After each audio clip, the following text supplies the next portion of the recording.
Talk about a game that was doubly frustrating and equally exciting. I mean, we were going through it. We were put through the ringer here. We were like, oh man, we're moving the ball. Man, kick the goddamn field goal, Signoriani.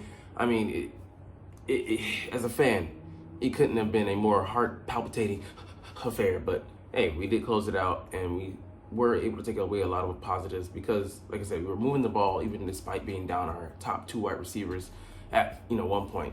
And the reemergence of one Dallas Goedert. So let's get into the film and see what's up with these birds. What's up? It's your boy Centron. Come back at you with another analysis video. Didn't kid you not. That's my real name. Eagles film analysis. Offensive takeaways from the win over the Saints. And yeah, man. Questionable calls, like we said, turnovers. But we're gonna get into it all and look at what was good, what was bad, what could be worked on, and what to be positive about. So here, Kellen Moore, he called an excellent game. It wasn't perfect by any stretch of imagination because there were one or two play calls each game. You're like, Kellen, what are we doing? Is that Nick Sirianni in your ear overriding you? I mean, certainly was with the fourth down to go calls, but definitely got the ball to Goddard several different ways, several different formations with different personnel, and really highlighted him. He kind of had no choice, but he still is one of the big three. Feels like an honorary member most times because we have him in blocking, but he needs to be highlighted more, and that's what I really came away with this from what I really came away with from this game. So 13 personnel. Look, if we could run this look with our top two receivers being in there, AJ Brown and Devonta Smith, and have them running plays that are still dump off outlets but highlight Dallas Goedert.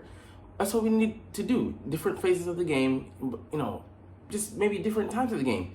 Accentuate, put in plays that highlight, have them as the number one read.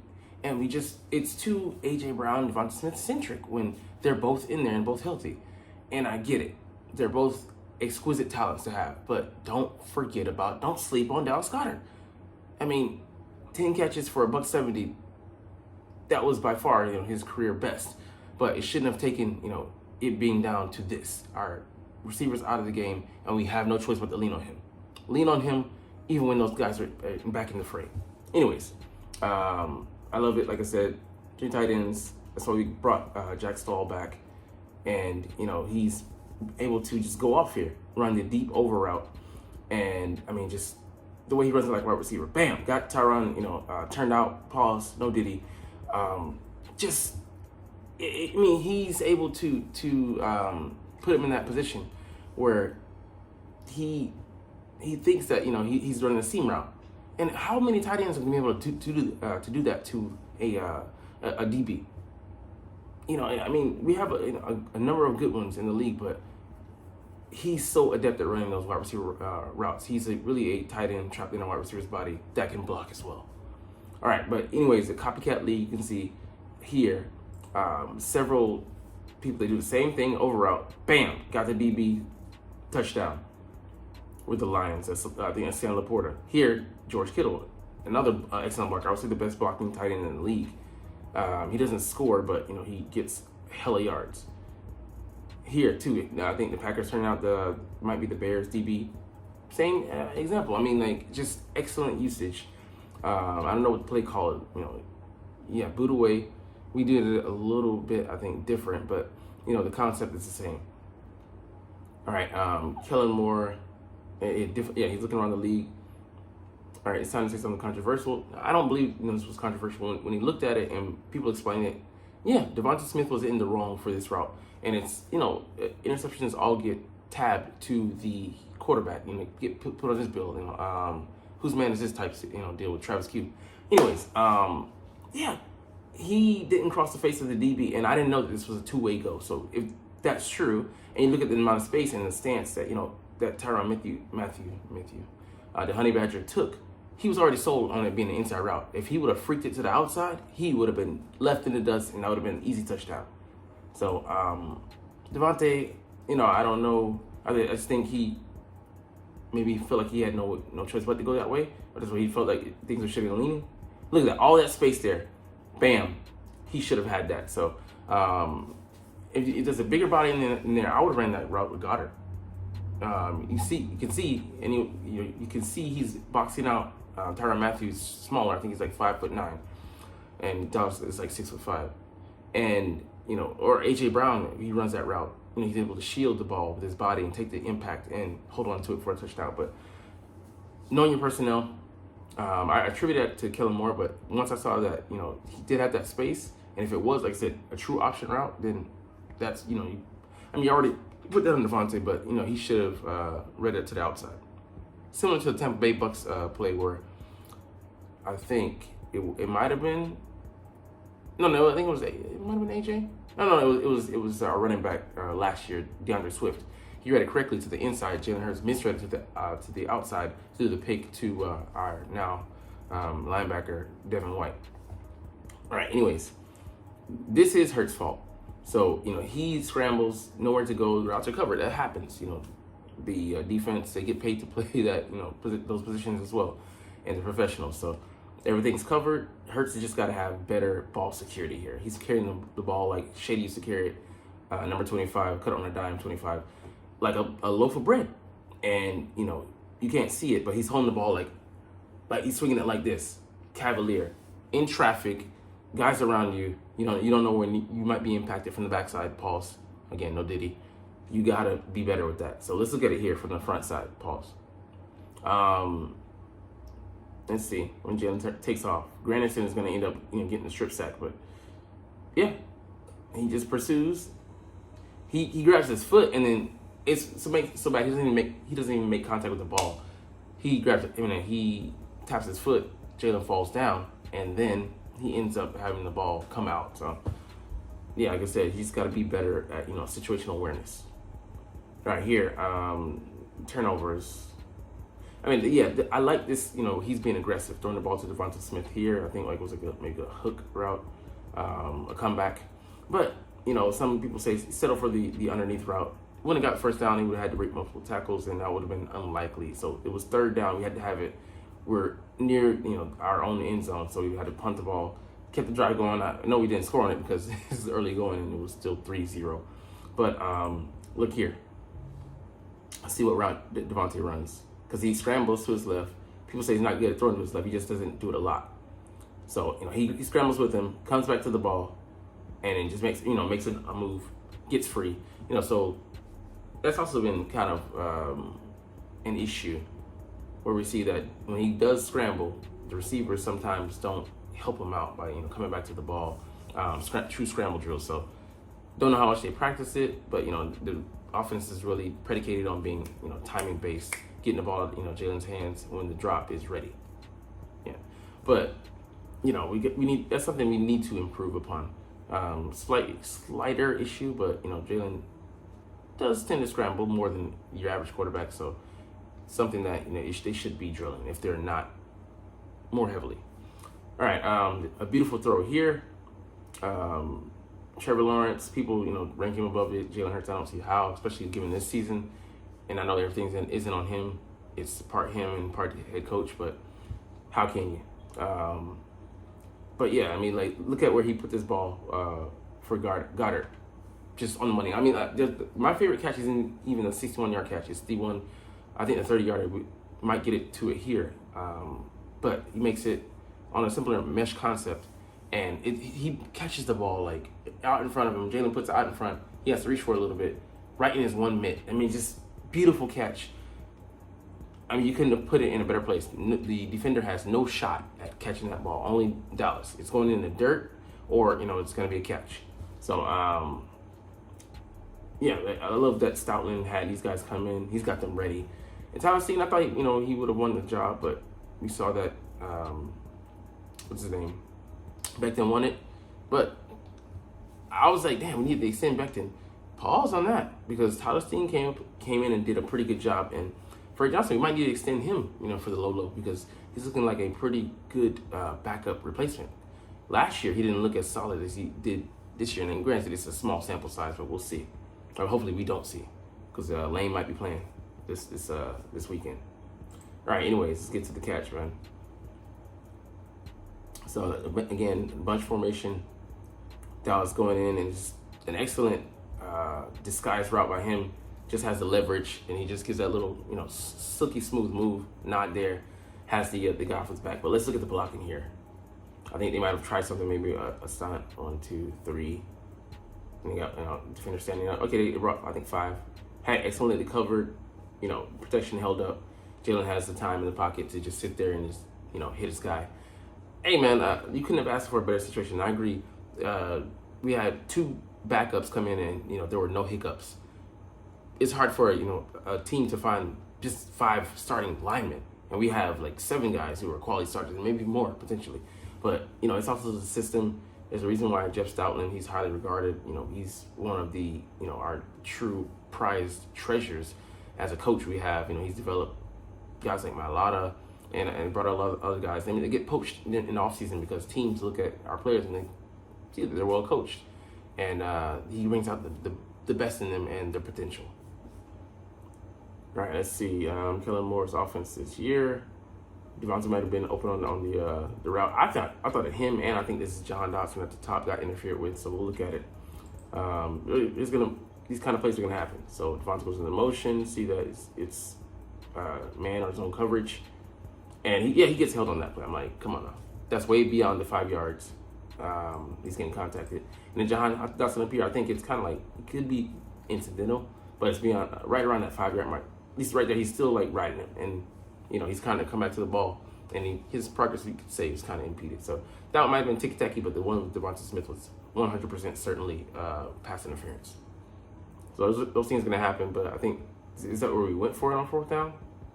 Yeah. But, maybe avoid that and keep the field goal. But, Nick was just being aggressive, he, in his mind, committed himself to being. And we were just overly aggressive a lot of times. We should have taken the points in a low-scoring affair. Saints only put up 12 points. We add 9 points on field goal. That's a more comfortable margin to win the game by, instead of being a nail-biter again. All right, Kellen Moore wants to run from under center more. Yeah, man, I love these looks. You can say it's kind of more conventional these days, but back in the day it would have been more unconventional. Jalen in the pistol formation here. We can run boots, play action. A lot of potential here. But this run being successful, something that we've kind of been reticent to do. But, hey, Saquon Barkley back there, man, he makes a correct read. Gets him almost gets 10 yards. He gets 8.5 to 9 there. Just an excellent run. So hopefully we show more versatility, and that'll expand the offense, and we'll get be able to build up a lot of things off of that. So, I mean, you don't want to limit things. And, it comes down to what a quarterback is comfortable with. And I don't know if Jalen is super comfortable in, any formation outside of shotgun, pistol, things that, are kind of played to his strengths as far as, his stature. The lineman, has 6'7", 8, 9 guys in front of him, like Landon Dickerson, who's huge, Mekhi Becton now, who's huge, and obstruct his field of vision. Don't think it's I think it's at points overblown, but it is an issue because he's 6'1". All right, yeah, and here I love how he's hitting on this. People want to throw out the RPO elements that we should have graduated from that already, but it's not about all the time this play being successful. It's about laying the groundwork for trickeration, for tendencies to set, and testing things out, and as well as laying traps. So this play may not be for this quarter. It could be for the end of the game. It could be third quarter. It could be something we come back to. These formations that we use to deceive, trick, lull the defense to a false sense of security. There's so many things that go into a play, but it's not always about the immediate. It's usually about the future, and then not just this opponent, but future opponents as well. Watching tape, we set tendencies just so we can break them later on and throw them for a loop. All right, again here, the RPO screens. This play doesn't happen without those. And also, look how much pause there is on the line of scrimmage. Saquon Barkley just bursts out of there, gets to the end zone. I mean, he's outrunning DBs. He ran a 4.3. He ran a 4.3. 4.4 flat. That's a 4.3 pretty much. So let's go back to it. Look at how many guys on the line of scrimmage pause. Look at Marlon Davis. He doesn't know. He pauses there. He would have been able, if he reacts a second faster, that's a pretty good game, but it doesn't go the distance like this, man. And that might have been the reason why he's going to miss a game, because he got, that hammy pull. So let's look at it again. Look at, how many people are around the line of scrimmage when Saquon gets this ball. Everybody's amassed there. And he has burst, man. He's faster than people think. He's 230, 6-foot guy, but man, he's explosive. So anyways, mesh concepts.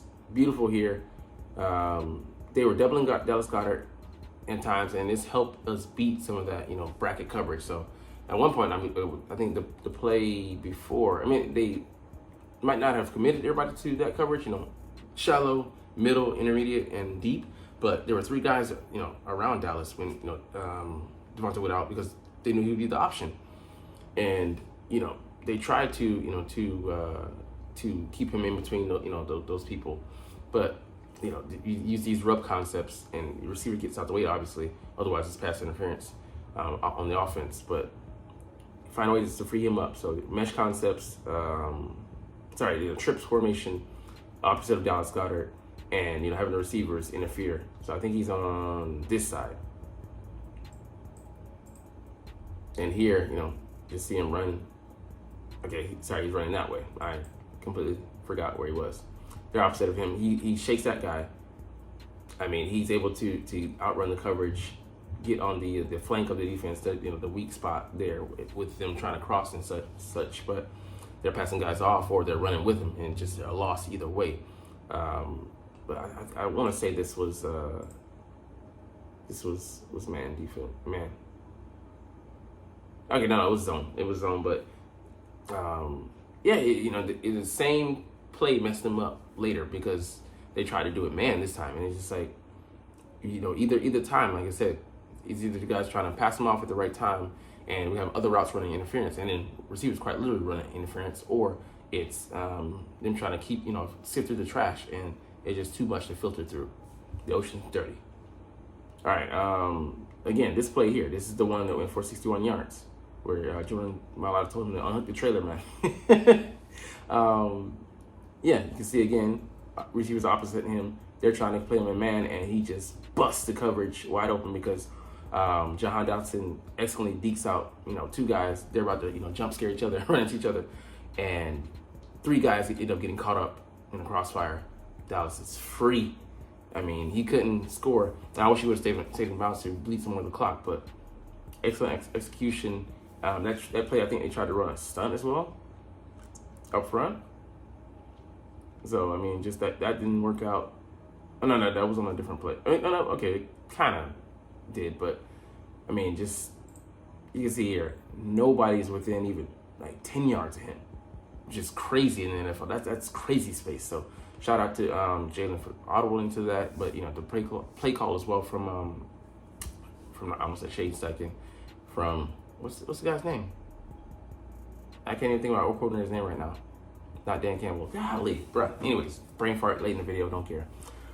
I focus on this passing game a lot this week.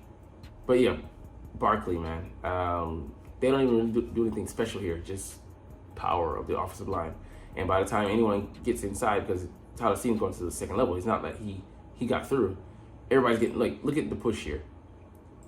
Nobody's getting any penetration. So Barkley has a pretty solid route to the end zone.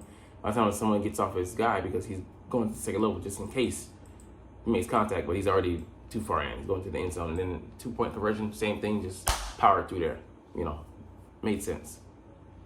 But yeah, man, this was an exciting game on offense. More exciting than you think from looking at the pure numbers. But hey, man, way to go in there and battle and fighting. Your head coach fighting through his incompetency, where he should have taken the points. Like I said, I get being aggressive, but within reason. It's like, you've got to have the logic. Take the emotion out of it. Go with the logical decision. And also, don't go with the pure numbers, analytics. Get you in trouble. Saying you should go for it. What rhyme and reason? Why? Juncture in the game. There's so many caveats to that. So anyways, we'll get up out of here, because I know that. You're not even watching though, but it's all good because I love making this content. Love talking about the freaking stinking Philadelphia Eagles, and I love making these videos. So we'll jump into this officially, but as always, it's fly Eagles fly, and let's motherfucking go. Like, comment, share, and subscribe if you like. Thanks for watching. Check me out at Centron Anime, Centron Life, or Centron Laughs, or other social media.